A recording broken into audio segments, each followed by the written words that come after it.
everybody, and welcome back to Be Like Christ for our very first installment of our Mark study.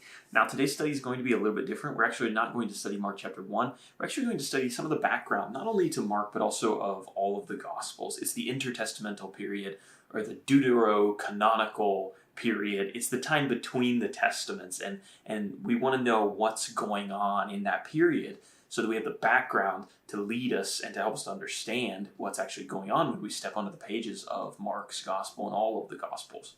So if this is your first time with us, that's fantastic. Let me just give some housekeeping information that some of you who have been tuning into the Matthew study already know. And by the way, Matthew is complete. We've already gone through all 28 chapters. All that information is out online in these same locations. So there are notes that are prepared for every one of these studies. They're out on the website. There's the link down below, 2BeLikeChrist.com, under the resources tab. So all of those are free to use and to view and study. And if you want to teach that information, you're free to do it. So that resource is out there. And the goal is that once we complete the notes for the entire book, we'll bring it into full book package. That way we have it all in one complete, nice package. Yeah.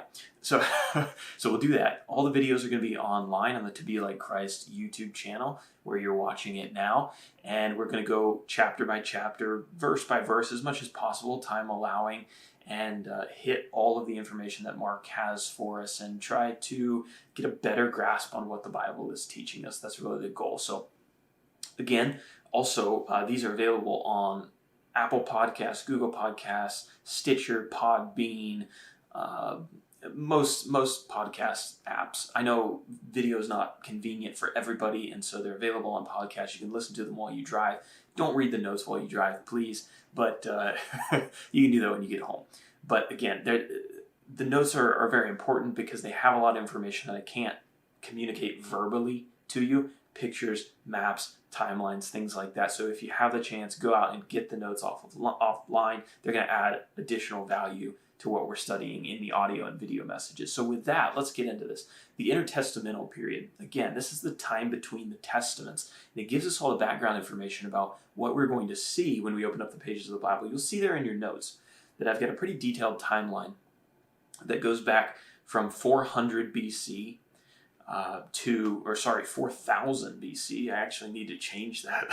4,000 BC to about 1 AD. So the entire history of the Old Testament. And what I've done there, you'll see two timelines side by side, is I've tried to align world history, some of the major world events, with the biblical timeline. And so the timeline on the left there has a lot of information about major empires, their rise and fall, major battles, major contributions to civilization and how civilization progressed in kind of the big picture. And then we have Jewish history or Hebrew history, God's redemptive biblical history over to on the right side. If you want more information and a detailed breakdown of all of that, you can go and watch the video on the YouTube channel, Ancient Civilizations and Their Place in Biblical History. And it breaks down and ties all those things together. And there's a PowerPoint that accompanies that as well, which I believe you can download online, but don't quote me on that. So let's talk a little bit about what leads us up to the Intertestamental Period. And then we will look at the Intertestamental Period in a couple different ways. We'll first take a big macro view of what's going on in the world. Then we'll drill down in a little bit into Palestine. And then we'll step back out, Palestine being the biblical lands. And then we'll step back out, look at the macro view as we approach Jesus' life. And let me just say up front that this is intended to give an overview for people who just want some introductory information to this topic. If you're a biblical scholar or a historical scholar, probably not going to be the video for you. But for most of us who don't spend our time in history books, especially late Greek, early Roman history, hopefully this will be a benefit. Let's get into this. So 586 BC, remember BC time moves backwards to the way that we're used to it. 586 BC, this is biblical history in the Old Testament. The temple of Jerusalem is destroyed by the Babylonians. The Israelites are taken captive in a third wave of captivity because of their disobedience to God. 539, so this is about 70 years after the initial captivity in 606, 539, 536, the Babylonian Empire is overthrown as the world power, and the Persians step on the scene. Cyrus the Great, and he overthrows the Babylonians in the story that's recorded for us in Daniel, and he now becomes the leader of the world, basically. In 536, Cyrus the Great gives a decree, and he allows some of the Jews to return to Jerusalem, to their homeland, to rebuild the temple. Nebuchadnezzar had destroyed the temple that Solomon had built all those years ago. They are going to return to rebuild it. In about 515 BC, that temple is finished. In 456, roughly, Ezra, whose book is recorded in the Old Testament, he returns to Jerusalem as a teacher of the law. In 445 BC, Nehemiah, whose book is also in the Old Testament, returns to rebuild the walls of Jerusalem. And then anywhere between 440 and 400 BC, the book of Malachi is written, which is the last book in the Old Testament. And that wraps up the Old Testament for us. And that's the last we hear, or it's the last book that's written during... It's the last book that's written... I want to be careful how I say this. It's the last book that we have written during this period. How about we'll just say that? There's no other book of the Bible that's written between 400 and the first century AD. Okay, so about 400 years. That's sometimes you'll hear it called the silent period, where God wasn't giving any new revelation.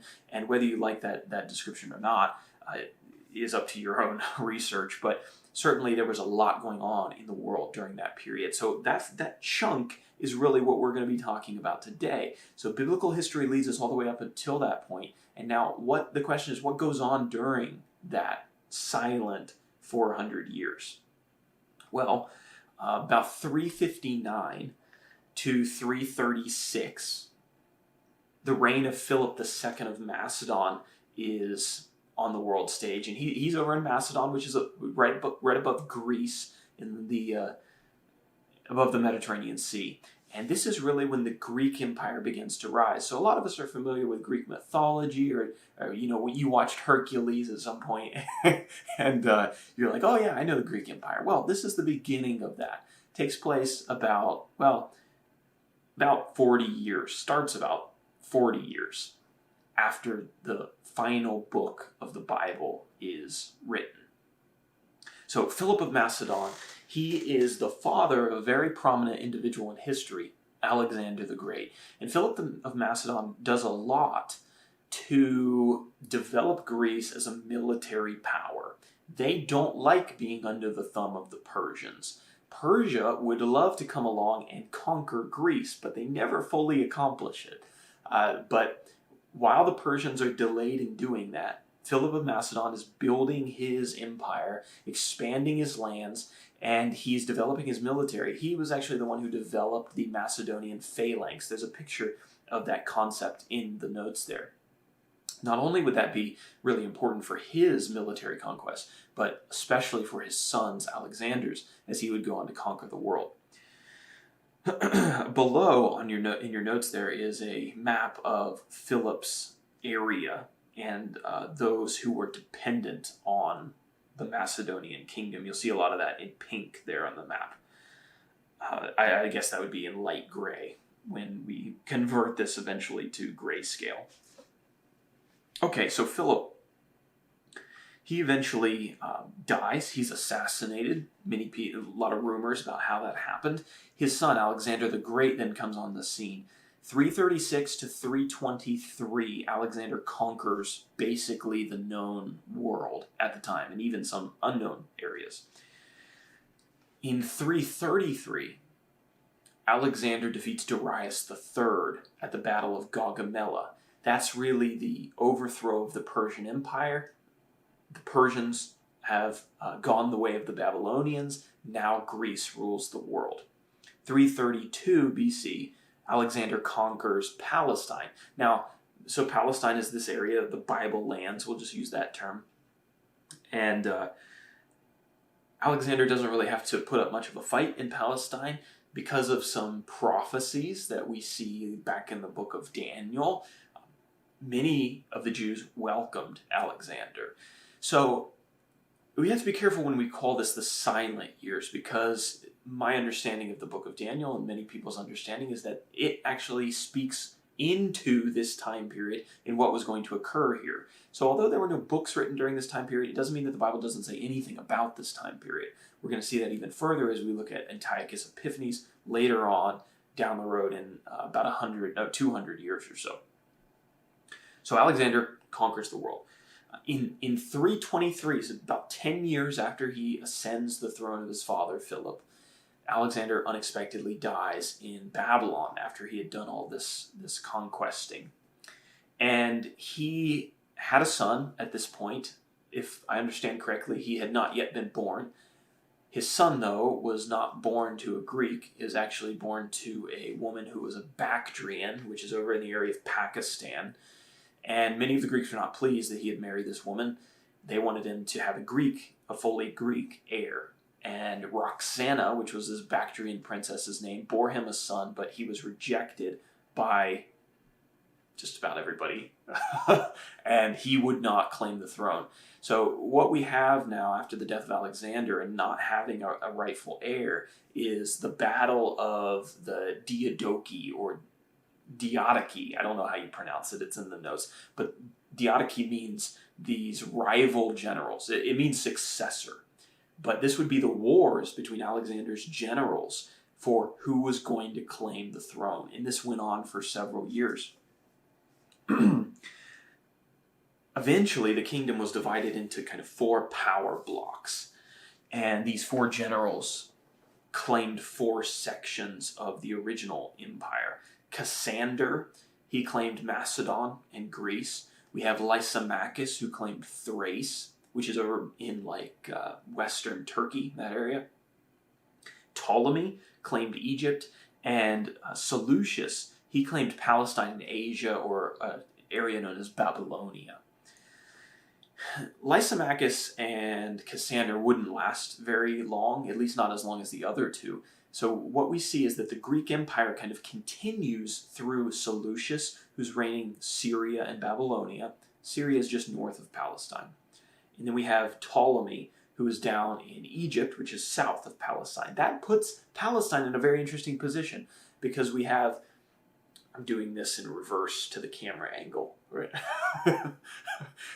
So Palestine is smack dab in the middle of these 2 power blocks that control the majority of the Greek Empire. And so it's going to change hands several times. It's going to be in the middle of a lot of the mess between the fights of these generals. And so we'll take a look at that as we advance into this time period.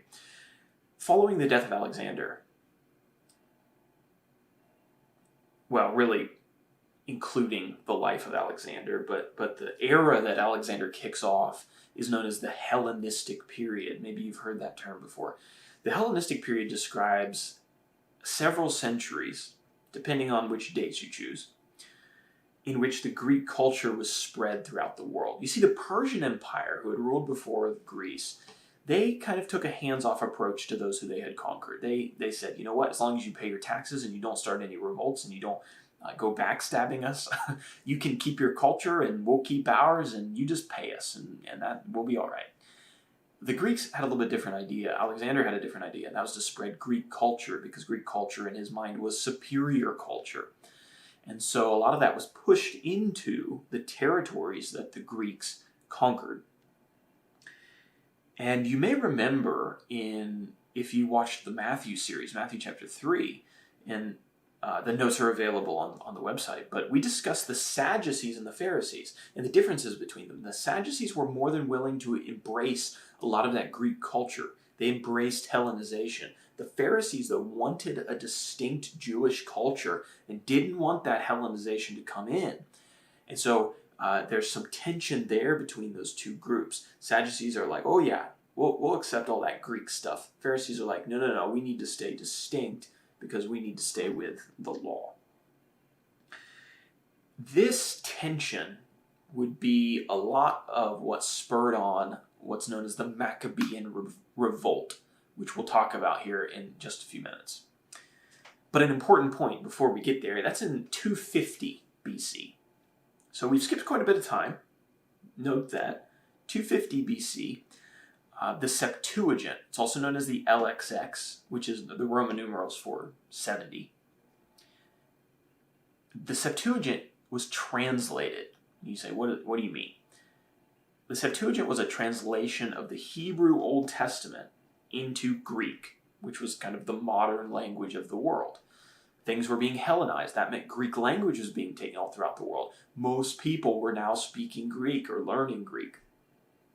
So this was a huge deal in the fact that the Hebrew scriptures that had been written, obviously, in Hebrew, that only a few people would have been able to read, were now translated into the modern language of basically the world. And so why is that significant? Well, it's significant because now everyone has access to the Jewish scriptures, which foretell of the coming Messiah, who is going to obviously be really important to the Jews and to the Gentiles upon his arrival and the events of his life. So, Septuagint is very important.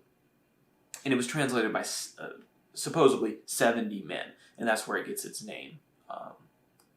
And the short abbreviation of LXX from.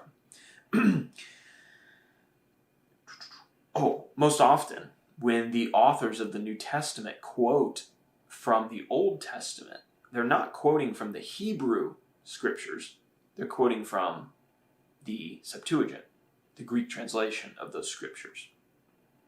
Okay, now let's skip almost another 100 years here. And know, just in the back of your mind, that during this time, these Seleucid and Ptolemaic wars are going on. There's some issues. The Greek Empire is in control of things. And obviously there's power struggles within that, but that's history that you can look at another time. For the sake of time, we're not going to be able to look at it all. But no, the Greek Empire is in control. There's a lot of things going on in the world, but we're skipping closer to the end of the Greek Empire as we get to 167. They'll be around for another 100 years or so. But talking about some of the latter details here, or the middle. We'll call it the middle. How about that? 167 BC. Why are we focusing on this event? It's because it directly relates to Palestine and to events of the scriptures. 167 BC, a man comes to power in the Seleucid Empire up in Syria, above Palestine. His name is Antiochus Epiphanes, or Antiochus IV. And this guy is not remembered kindly by Jews anywhere in the world. In fact, he was kind of the bane of the Jews. They just hated him. He reigned from 175 to 164 BC. But in 167, he desecrated the Jewish temple. He disrespected not only the Jewish culture, but the Jewish temple and their religion. So let me just read you a few of the deeds of Antiochus as he ruled over the Jews. He plundered the temple in Jerusalem of its gold, curtains, exterior gold, instruments, and its altars. He forbid the offering of the daily sacrifices that went on in the temple, that were part of the Old Testament law. He killed many of the Jews, including women and children. He took 10,000 Jews away captive. He destroyed a lot of the nicer buildings in Jerusalem. He built a citadel where many wicked Jews found refuge and they lived. He built an altar on top of God's altar in the temple. He offered swine on the altar to desecrate it, which swine obviously were unclean animals. He forced Jews to stop worshiping Jehovah and built a temple and altar to his gods and made them sacrifice to them. He forbid circumcision. He made the Sabbath day a day of work. He tortured many who disobeyed his religious orders. He strangled mothers and sons who were circumcised and then crucified them together. And he destroyed a lot of the sacred texts. Josephus writes about this in his book Antiquities. The reference is there in the notes. So, not a very good guy. He kind of tried to disrespect Judaism in maybe every possible way that he could think of. Why, though? Antiochus IV had launched several military campaigns into Egypt. Remember, he's a Seleucid. He's fighting the Ptolemies down in Egypt. He had been successful, but there was a rising power in the West, the Roman Republic. The Roman Republic determined that they weren't going to allow this to happen anymore. They met Antiochus and his army around Egypt, and they said, "Go home, Antiochus." And Antiochus knew that he could not survive a Ptolemy Roman alliance, and he wasn't going to be able to win that fight. He had no choice. He had to surrender. So he goes back up to Syria. But what does he have to pass through in order to get to Syria? Judea.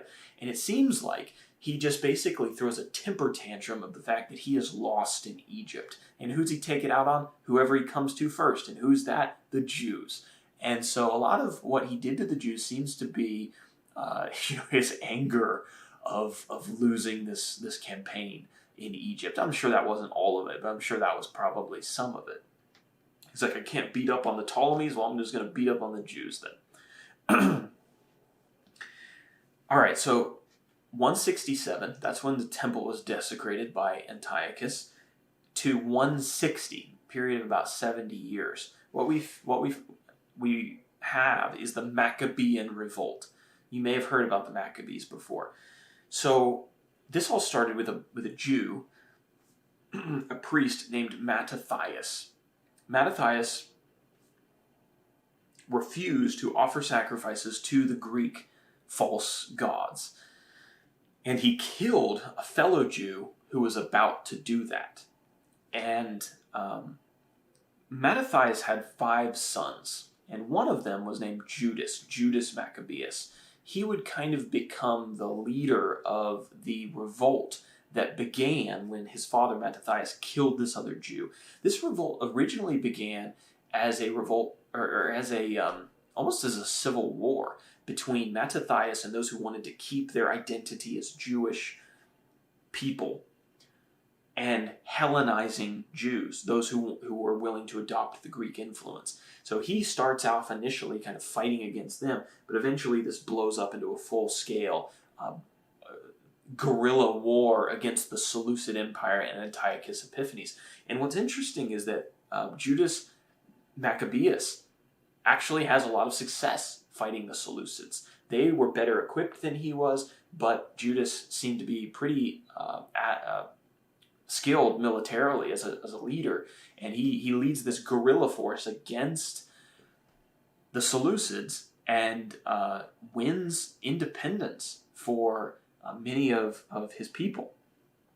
And those who followed him in this revolt against the Seleucids would become known as the Maccabees, and he would take this name Judas Maccabeus, which means or his nickname would be Judas the Hammer.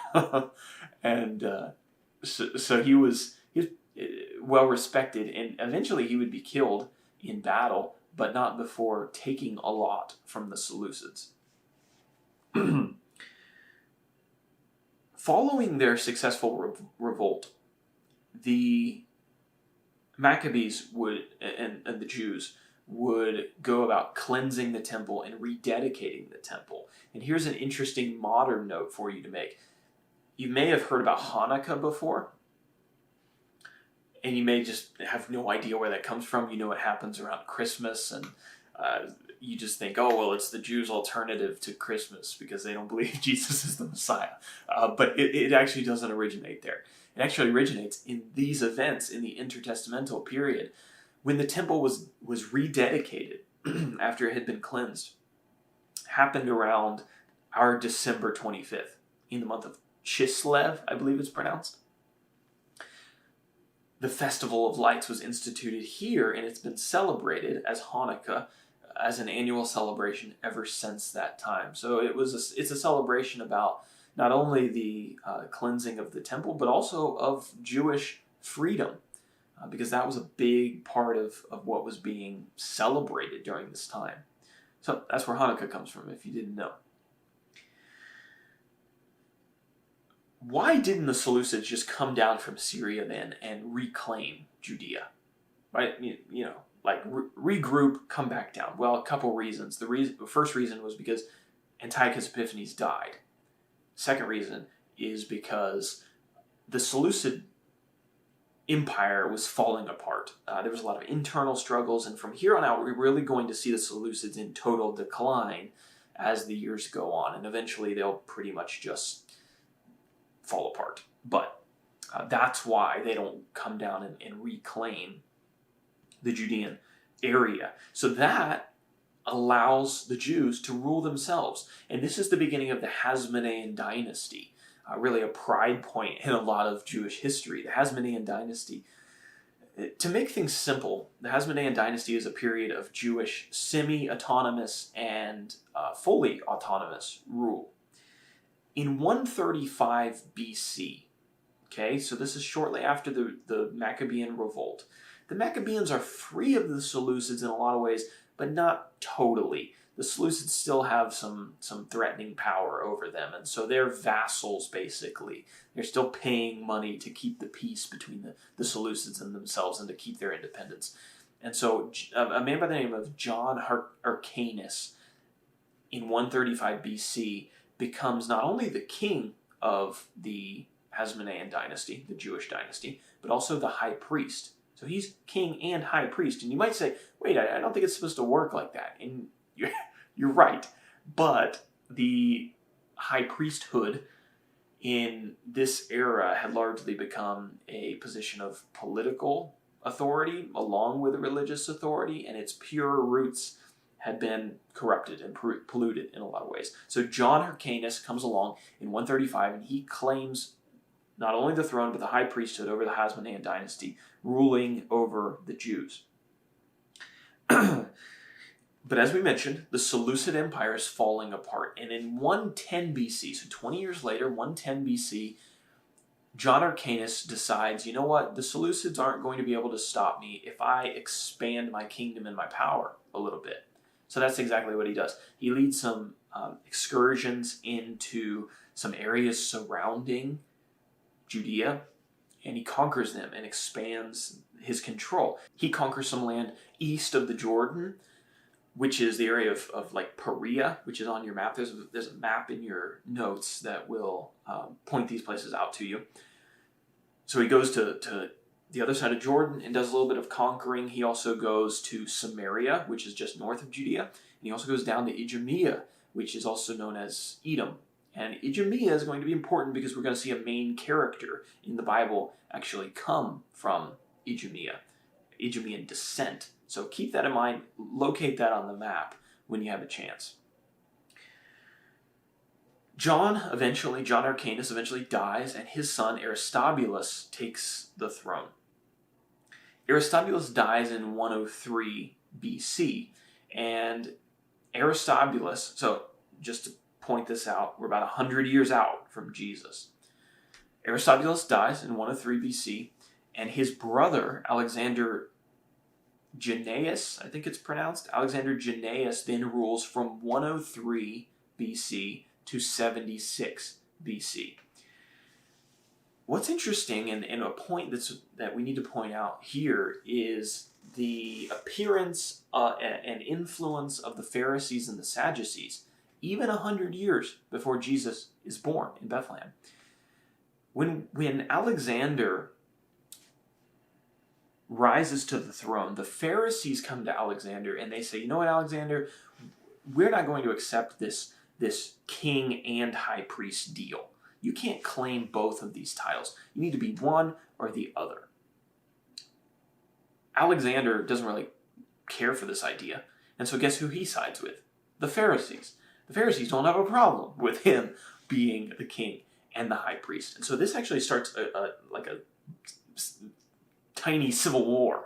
And the Pharisees are put down violently and suppressed by Alexander, no doubt with the help of the Sadducees, probably some financial backing there.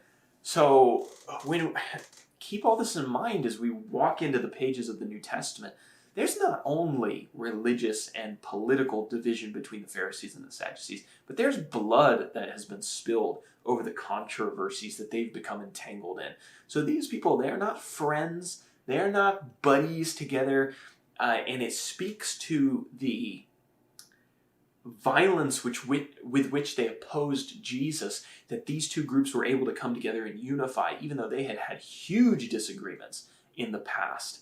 And obviously they opposed Jesus for different reasons, but both opposed him.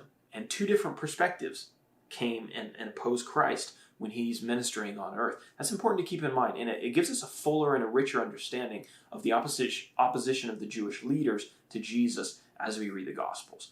So blood is being spilled here. Now, so Alexander is against the Pharisees. He's like, you're not going to tell me if I can be high priest and king, just kill you guys. It's interesting then that when Alexander dies in 76 BC, his wife actually takes the throne. Her name was Salome Alexandra. She rules for about 9 years, and instead of favoring the Sadducees like her husband, she actually really liked the Pharisees.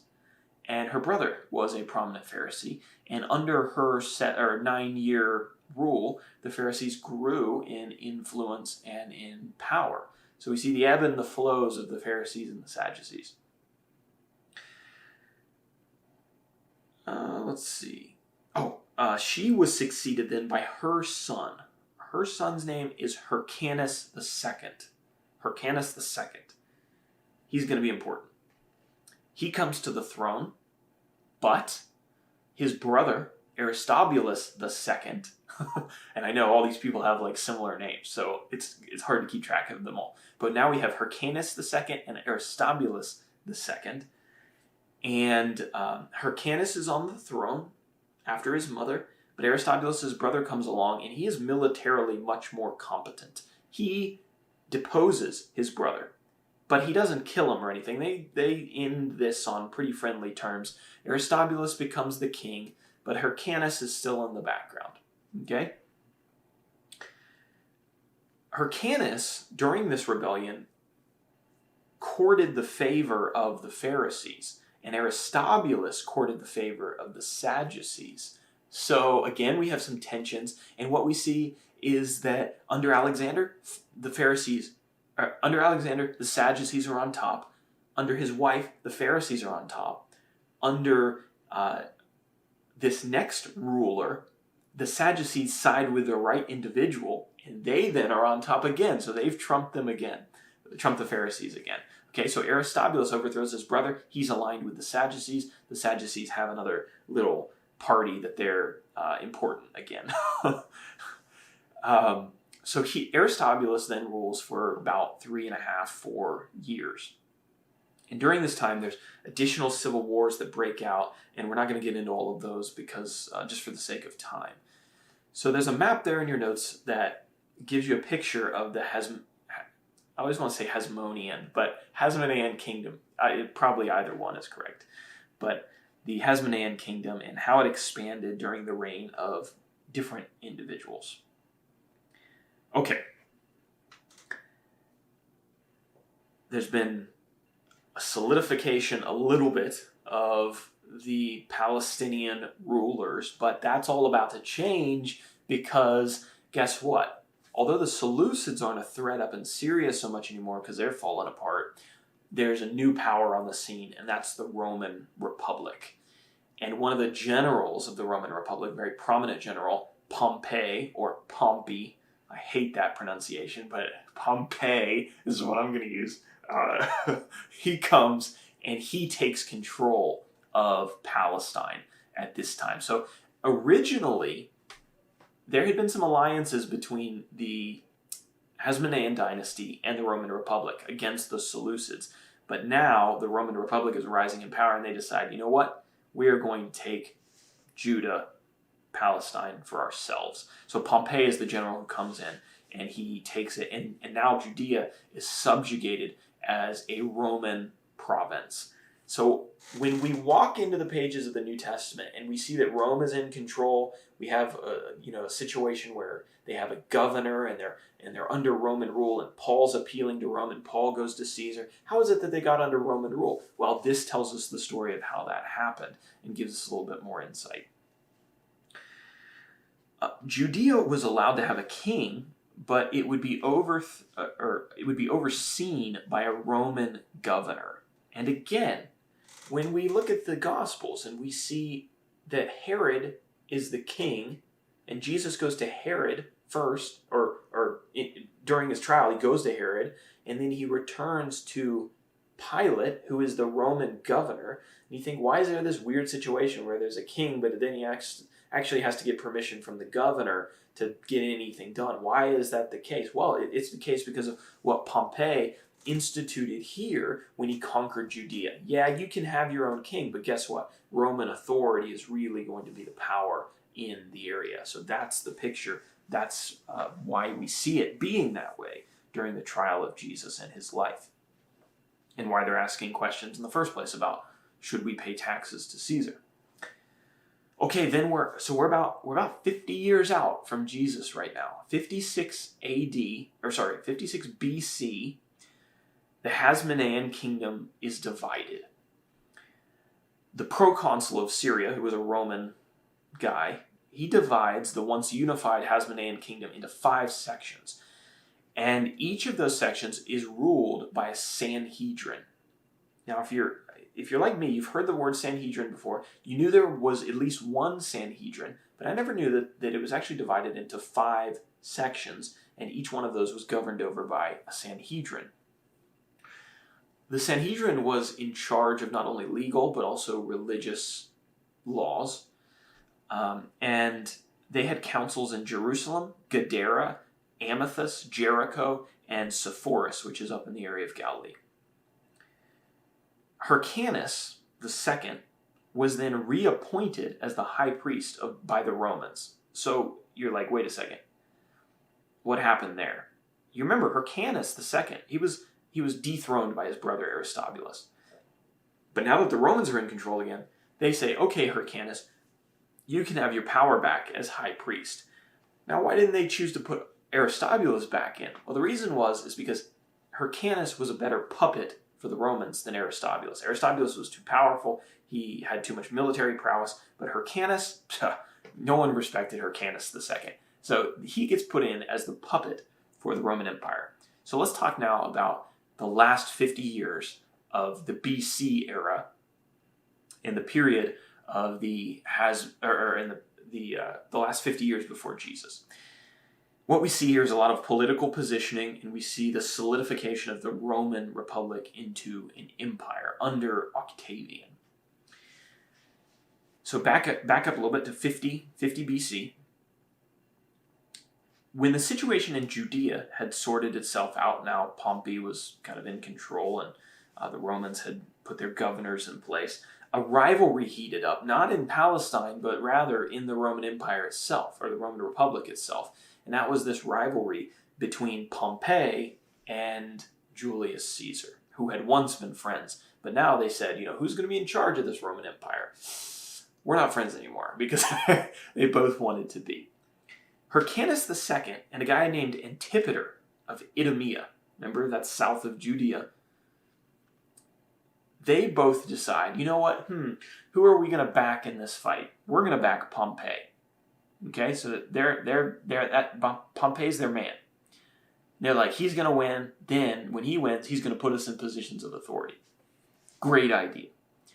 Except for the fact that Pompey is later assassinated.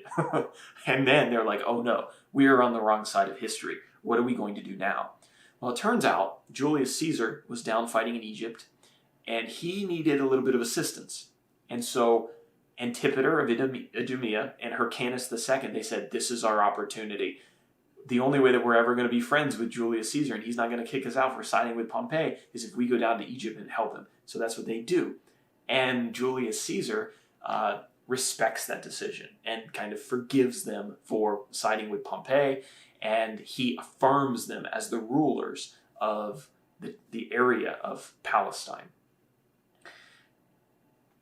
Hyrcanus II is confirmed as being the high priest, and Antipater of Idumea is made the first procurator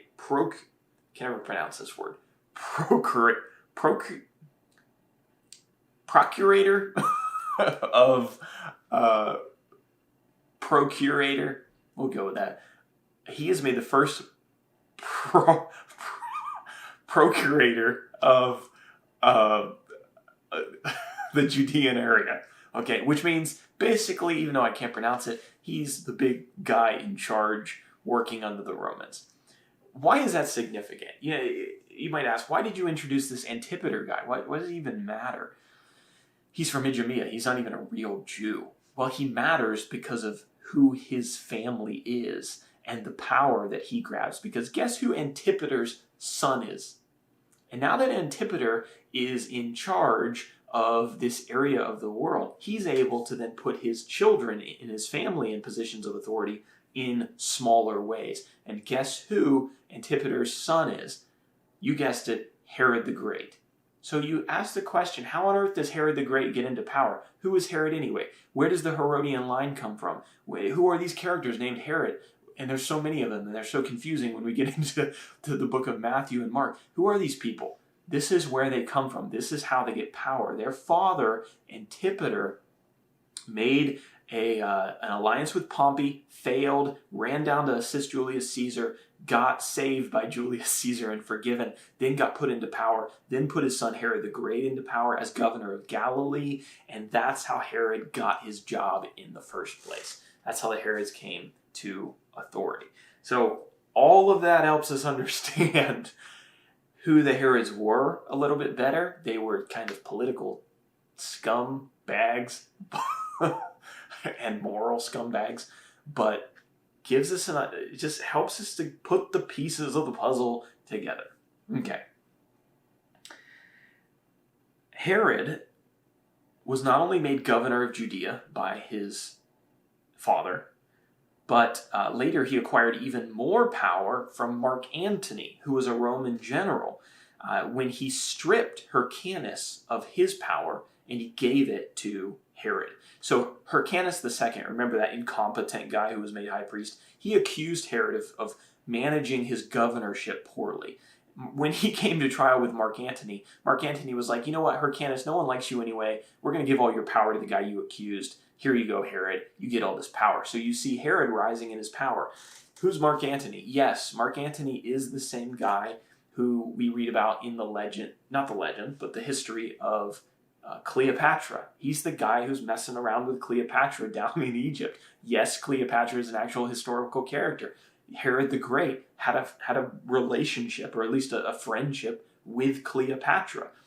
That's not in the Bible, but you wonder where all these people fit into history. That's where they fit in.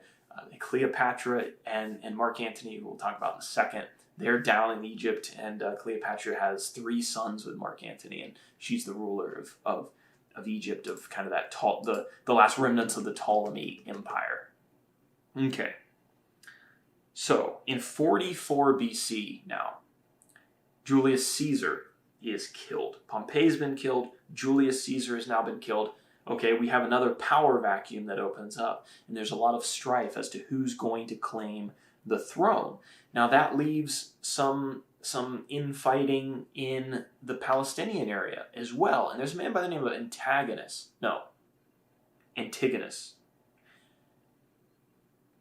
Antigonus is the rightful heir of the house of the Maccabeans, right? Of the Hasmonean Dynasty that has kind of been broken up.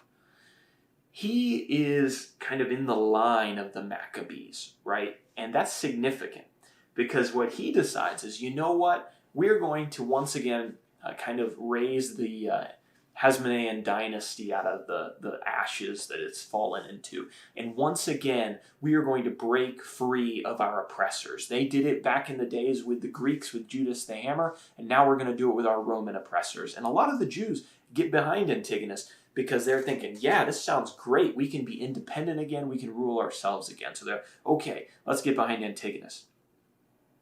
And he has some initial success, but what happens to this last twinkle of the Hasmonean Dynasty. Well, to make a long story short, Antigonus is able to have some success for a little while, but a lot of that is just because Herod doesn't have the military backing from Rome, because most of Roman military is dealing with the Parthian War. Having trouble pronouncing some of this. It's 1 a.m. here. So the Parthian War. But once the Parthian War is kind of dealt with, a lot of the forces of the Roman Empire are able to come down and to assist Herod, who has the backing of Octavian and the Romans, and they just get rid of Antigonus. And so this last hope of the Hasmoneans rising again and Jewish independence again is just squelched. Keep that in mind as we look into the way that the people looked at the Messiah in the first century. They had the Maccabees. Then they had a glimmer of hope in the rise of the Hasmonean Empire under Antigonus again. That had been destroyed. But now Jesus was coming along, the Messiah was coming along, and they're thinking, hey, this is another shot to be free of the Romans. They've been going through these periods in their history, and they're thinking, this is another opportunity to be free. And so when Jesus doesn't turn out to be a warring Messiah, they're a little bit, this isn't who we were looking for. So anyway, keep all that in mind as we go through this and go through the Gospel of Mark. Let's see, where was I? 33 BC to 31 BC. Oh no, I missed something here. Antigonus is deposed, and that pretty much makes Herod the guy in town. He's the king. He takes the title, the King of the Jews. Interesting when we look at Jesus' trial, and when Pilate, the Roman governor, asks him, are you the King of the Jews? Well, that title had been given to Herod the Great by Mark Antony. Anyway, Herod is the King of the Jews and has the backing of Rome. And Herod at this point, now that all his major military enemies have been gotten rid of, he turns in kind of on his own family and is worried and is petrified that someone's going to rise up and take his throne, which was a reasonable thing to think when you think about all of these rebellions that have been going on in our story. So he turns in, he kills a lot of his family members, he kills some of his own wives. It's just a mess. And if you want to know more about Herod the Great and all of his exploits, I have a video on my channel called Herod the Great that you can watch, and it gives a lot of details about his life, both some good things that he did and a lot of the bad things that he did. Herod, in 33 to 31 BC, there was again tensions in the Roman Republic. This time, it was not Julius Caesar and Pompey. This time, it's Octavian and Mark Antony, both trying to claim the empire for themselves. You see the two pictures. There are two busts there in the notes. But in 31 BC, Octavian defeats the alliance of Mark Antony and Cleopatra in Egypt at the Battle of Actium. And then Octavian really has superiority. He's the guy in charge. Mark Antony and Cleopatra end up committing suicide in the famous story. And this is the end of the Hellenistic period. And it's the beginning of the Roman period. Or the Pax Romana, the Roman peace for 200 years, which Octavian would lead them into. Octavian becomes the emperor in 27 BC. Really the first true Roman empire, or emperor. Many people consider Julius Caesar to be that emperor, but Octavian is generally considered the first in 27 BC. And in 20 BC, Herod begins renovating the temple. So the temple had been rebuilt when the Jews were allowed to return home after Babylonian captivity, but that's been 500 years. Right? 500 years ago, it was rebuilt. Apparently, it wasn't anything special to behold, or at least Herod had ambitions of making it greater. and he spared no expense in his renovation of the temple. And a lot of people think that the temple was actually one of really the architectural wonders of the world at that time, at least when Herod completed it. It would take many, many years to complete, but he did tremendous things as far as architectural beauty for the temple of the Jews in Jerusalem. He started that in 20 BC. Already kind of covered that. So, well, just for additional information on the Herods, not only Herod the Great, but also his relatives and how all those guys fit together. There are notes on Matthew chapter 3. Also, Matthew chapter 14 has a lot of those notes in them. And the videos that accompany them on the YouTube channel are available. And also that video about Herod the Great on the YouTube channel. So that's in 20 BC. And then in 4 BC, Jesus is finally born. So we've gone through all of this period, and this is what leads us up into the birth of the Messiah. This is the world that Jesus enters and that he's a part of. It's interesting that he chose this time in history, right at the opening of the Roman Empire. And all this had taken place, and there's a lot of prophecies that had been fulfilled during these, quote, silent years. But Jesus had finally arrived. The Messiah was finally here. And the Jews, some of them were expecting it, and some of them, a lot of them, weren't. And that's evident as we study the Gospels. So that's what leads us into Mark. We'll talk about Mark chapter 1 in the next video in 2 days. Looking forward to that, and looking forward to it being a little bit shorter than Matthew. But then we're going to get to Luke, and that'll be a tough one. Again, I'm going to try to keep the videos a little bit shorter. I'm going to try to hit 45 minutes. If I can't get under 45 minutes, I'm going to split the videos into 2. And that way they can be used in Bible classes if somebody wants to use them there, or just more consumable if they're a little bit shorter. Again, remember, notes are online. Podcast is available. Remember to like this video. Comment down below. Let me know if you have any more insights into any of this material or learned anything particularly interesting. And remember to share the video. And I hope that you'll join us as we go all the way through Mark and eventually all the way through the New Testament, if the Lord wills that we make it that far. Should be a good, interesting, enlightening, hopefully applicable study. So thank you for joining us. Sorry for those people who hate history, but for all of you who find it interesting, I hope that this was a good time. So, all right, I'll see you guys in the next one. Bye.